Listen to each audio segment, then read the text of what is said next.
Batman! What does that spell? Batman! Batman! Woo! Woo!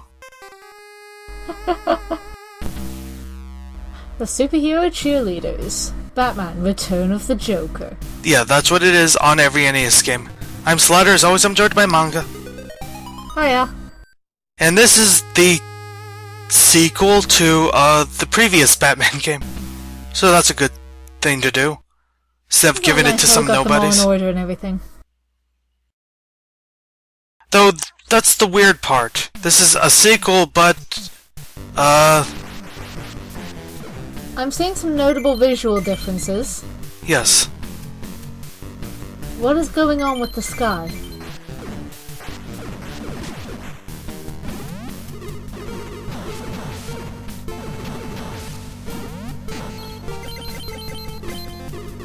Okay. Some of those are... There's one of those you can see before it smacks you right in the fucking head. Yes.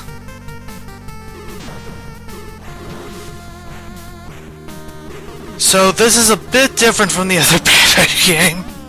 I'd say it's a bit more zoomed in, which might make some of the levels a bit harder to navigate. There's having the arm gun also, apparently, as your primary weapon instead of punching. So yeah, this is a bit closer to a shoot-'em-up, or a sort of Contra-esque game. You can get a bunch of different weapons from power-ups. They do different things. That one shoots in a straight line, but also in a diagonal direction at the same time. So yeah, it's a sequel, but they went for an entirely different gameplay style. And from what I understand, that's not unusual. Like the other Batman official games from this era, from this company, were also put on Game Boy and Super Nintendo, but they were also sort of different. So it's like they made different types of platforming shooter game things for like Batman. Which, you know, it's not necessarily a bad idea to explore different kinds of games, though if you did what you did the first time really well, you don't necessarily need to. Batman is also a slightly weird choice for a shoot-'em-up. Yes, yes it is. Because, I mean, the no-killing rule has been in flux over most versions of Batman, but I'm pretty sure him not picking up a gun has been a pretty serious thing since, like, the early 50s. Yes, yes it has. To be fair, calling these guns is a bit arguable. Yeah. They're just weird, goofy weapons. And unfortunately, I realized pretty early into watching this that I made a horrible mistake, and again, because 60 FPS did not affect this video recording. So we can't always see the weapon. God damn it.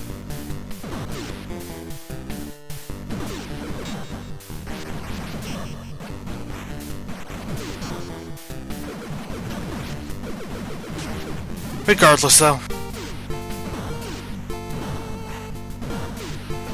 In this weapon, as you can see, they're shooting at us from some sort of blimp or airship or whatever. Yeah. So, in a bizarre twist of most games, the best option is actually to stay right in the left of the screen as it moves. So it doesn't hurt you for doing that or anything, because some games will hurt you for hanging off the side of the screen. Not really. It just kind of pushes you. At most, occasionally, in order to jump, you have to still press forward, but otherwise it's just safer to stay onto the left.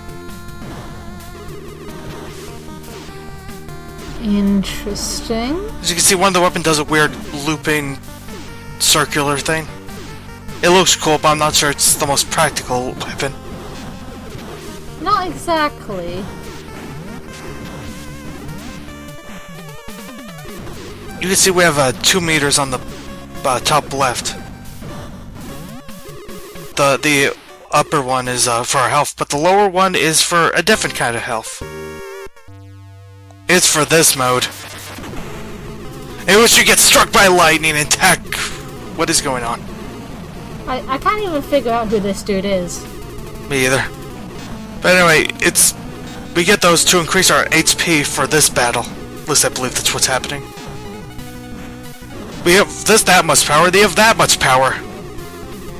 That's kind of an interesting way to have to, you know, prepare for boss battles. I think it's a weird version of KG Beast. Maybe. Yeah. It's some of one of the silliest Batman poses.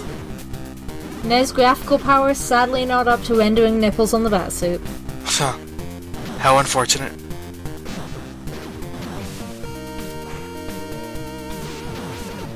Anyway, this is the charge weapon, probably the most powerful in a single shot, but obviously it doesn't do...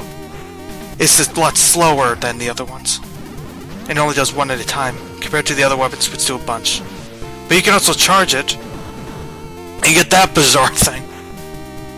Why does Batman have alien-looking lasers now? What? I don't know. I feel like this had to have originally been some sort of original IP thing. But then they decided it had a Batman license, so they decided, let's make another Batman game. So they did. Let's just throw Batman in this. Yeah. Yes. Maybe it was originally meant to be a Metroid knockoff or something. I don't know. Anyway, the thing about like this stage is they actually do pretty cool stuff with the foreground and background that a lot of games at the time didn't. Yeah, well, with the grates covering it, and there's a lot of decorative stuff in the background that's pretty cool. It's the type of thing that they used to praise about Super Mario World, which was a Super Nintendo game. So, you know, props. That's a bit ahead of its time.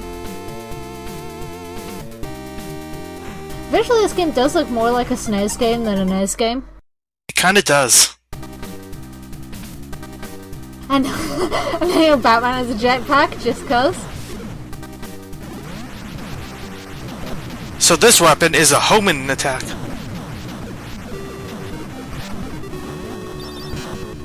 Now we're back to this weapon.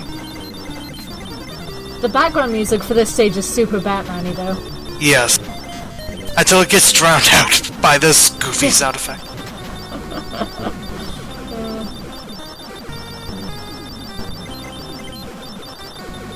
Where is with these futuristic ships? Where are we? When are we? Maybe you're right, maybe this is Batman Beyond. Oh god. This better not be a Batman Beyond Return of the Joker, okay? Do not touch Tim Drake. Leave the child alone. I mean, it doesn't look like the Batmobile's flying, but you never know.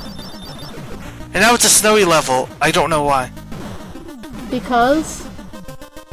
Clearly we're foreshadowing the Penguin. I assume the villain of this level would be Mr. Freeze, honestly. That too. But seriously, I think they gave up even pretending this is Batman, because this stage has like just random missiles from the nowhere. It's on some snowy bridge, and you get attacked by these women who throw tornadoes at you. Okay. As you do?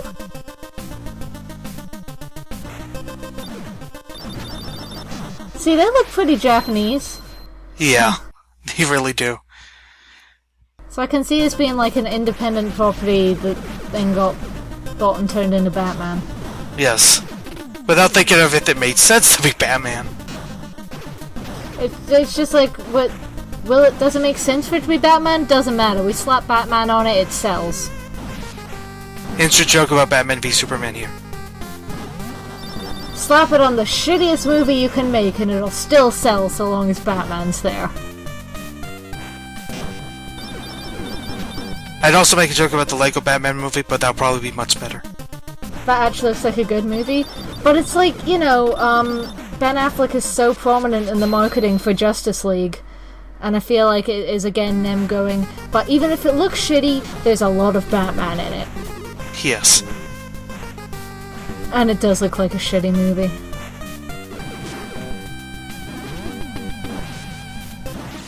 I'm praying for Wonder Woman. Wonder Woman is like the DC EU's last chance at making a good movie. Pretty much. Before everybody gives up on them forever. Well, no, there's probably plenty of Snyder stans who'll never give up on it, but... What is this attack, even? Don't know, it's lasers. Because... lasers. Anyway, this stage is annoying because I just don't know how to get past these tornado women without being hit by them every time.